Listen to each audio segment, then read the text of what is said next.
for some reason, the Smokepurpp conversation just keeps coming up over and over and over.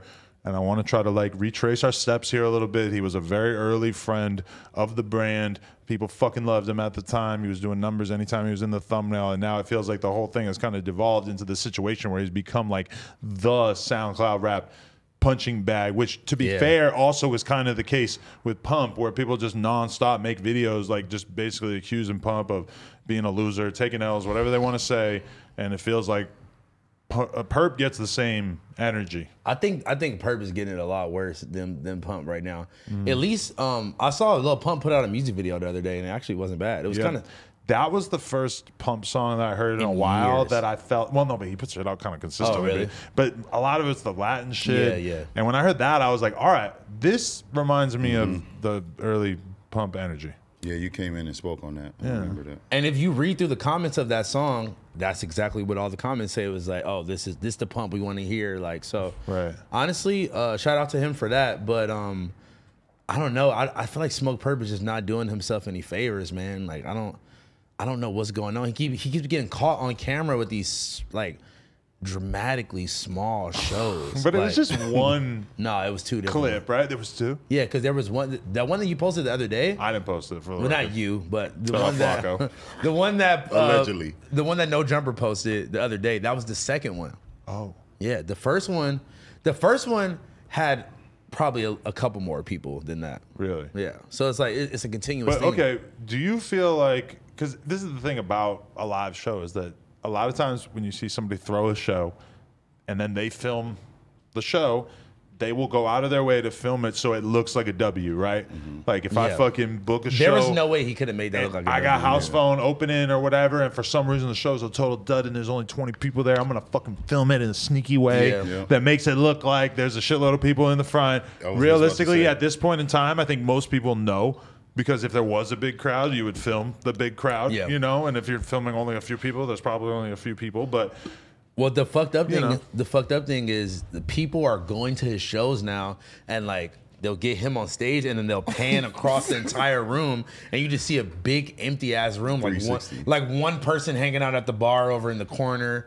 And it's just like, damn, nigga. But like, you know what this is? Like, all this hate that they get, it's like revenge for how cocky they were when they came out. Because when they came out, you couldn't tell them shit. Like, they were the hottest shit. They were so hyped on live and saying, fuck you to everybody. Damn. And there's all these people that were probably talking shit about them on Twitter at the time and feeling pissed off about the fact that they were doing so well. And then all of a sudden...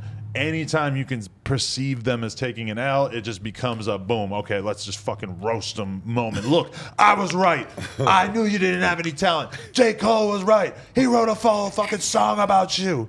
It was called 1985. And then he interviewed Lil Pump, which I still never even watched. You never watched it? It was actually really good. I'm not gonna lie. But I mean, feel like it's a cursed image. I can't interact with that at this point in time. I feel like it's just true, like what they say, like you gotta watch how you treat people on the way up because you might need or see those same people on the way back down. That's a very good point. But at the same time, if you're Smokepurpp, I mean, fuck them. Like at that time when you're coming out and people are hating on you, I mean, what are you gonna do? You're gonna try to make everybody happy? You can't make everybody happy. I don't think people are necessarily like people were hating on them because the way they would act. I could say from personal experience, like of Smokepurpp being my homie before, and then as he got bigger, he just like became a fucking, you know? Yeah. I mean, he did the same thing that everybody does, which is like... But does everybody really do that? A large percentage of rappers, when they get on, 90% or 80% of the people they were fucking with before, it becomes hard to get in touch with them or whatever, and they always try to like solidify down to like more of a core group of friends / the pop stars and the people that they aspire to kick it with. You know, I felt that. You see that all the fucking time. For me, I don't even take it serious like that. Like you shouldn't. It is weird because when I look back at Pump and Purpp, it's like I'll probably never get that close with them again. Any artist ever again. Any. Y'all was super tight. Yeah, I mean, we were touring. They would come to the store all the time and stuff, you know, like shit like that. But they were super young, so it's like we did have like a certain kind of relationship where it's like, you know, we are like getting fucked up together and stuff. But it's not like, you know, it's different. Like when you're fucking in your 30s and being friends with somebody who's like 17, it's like you're only going to be around each other realistically for like business or money making purposes for the most part. And so it's kind of, I don't know, like, but even an artist like the artist that comes in here that I get along with the best, that I think is the fucking sickest artist, it's like, what am I gonna do? I'm gonna start spending less time with my kid, so I can go kick it in the fucking studio, or like stop doing interviews and shit. Like, oh, put this interview on the back burner. Yeah, Laura, gotta go to the studio tonight. Cancel Wednesday, Laura. I'm gonna be kicking it with this guy in the studio for some reason. That's just not realistic. You definitely used to do that. You used to go to Purpp sessions and shit like that. Yeah, for sure, a little bit. But I was curious. I just like wanted to see what it was like. I was really like interested in what it was like to go to the studio. And now I've been to the studio enough times that I'm like, oh, I don't fucking care at all. You wanted to rap at that moment. No, not even that. Like, I just wanted to see what it was like. That's right. But then I've been there like 10 times, and I'm like, oh, I don't care about this at all. Especially when you aren't the person making music, and you know, like, literally, what else am I gonna do here besides smoke weed? You can't even really talk like that if the booth is inside of the room. You got to shut the fuck up. Studios be hot as hell. It'd be hot. The trashy ones, yeah. Shit. But Yeah, the nice ones, you the know, nice ones have you all go to a them- nice studio, perfectly air conditioned. They got the fucking ventilator thing in the ceiling so that the fucking weed smoke gets sucked out of the room. So you're smoking blunts, but you're also like have a nice clean air quality. I'm trying to get sucked out the room. You could that's real. Fuck. Don't ask Kiki. You could ask for cookies. They will bring you a plate of cookies. Bro, it'd be 18 gang members. It'd be hot as hell in there, man. Hell But no. you're telling us about your lived experience of being around fucking Listen. certain types of studios. No, I'm talking. Who you think my brother is? You think I'll be in the hood in the studio? Yeah, but but in a nice studio, Bro. you know, there's enough room that even 18 people doesn't feel that cramped, right? Bro, it'd be hot. I've been to full. Every studio I go to is air conditioned to the fucking max. And it's hot as hell. I've been to parties in the studio, like, where it was hella people. Oh, you wasn't hot? It turns into that. I mean, I'd just be hot in general, though. So I guess it that's was just different, maybe you know it's what just I'm me saying? too. Then maybe. Look. I went to the studio with Metro Boomin, and literally it was like 5 people there. There was hella bottles and shit like that. Nobody was drinking. Everybody was just chilling. But he was really working though. Like, that wasn't no like, oh, let's have bitches come over. Like, that nigga was working, and he had his couple homies with him, and niggas was silent. Very different levels to the studio. Levels. Sometimes you have people in the studio where it's like they don't give a fuck. They might make 1, 2 songs Maybe not in even the night. that. Yeah. That's fine.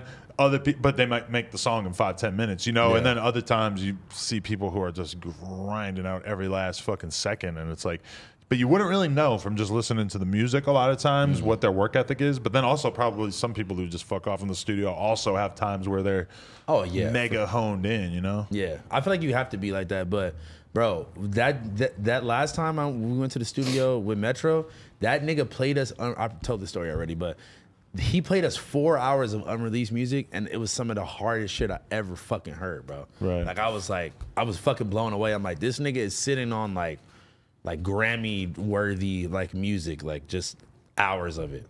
It must be weird being a producer and just having all that shit in the stash to just wow people with, knowing that you can never release it. Because I've hung out with a lot of producers that do that thing to me.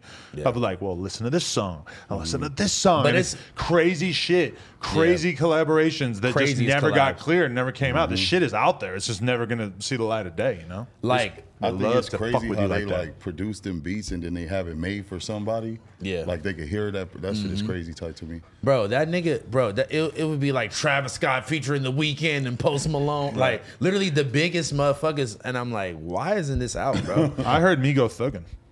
Before it came out? It didn't come out. Wait, what? Yeah.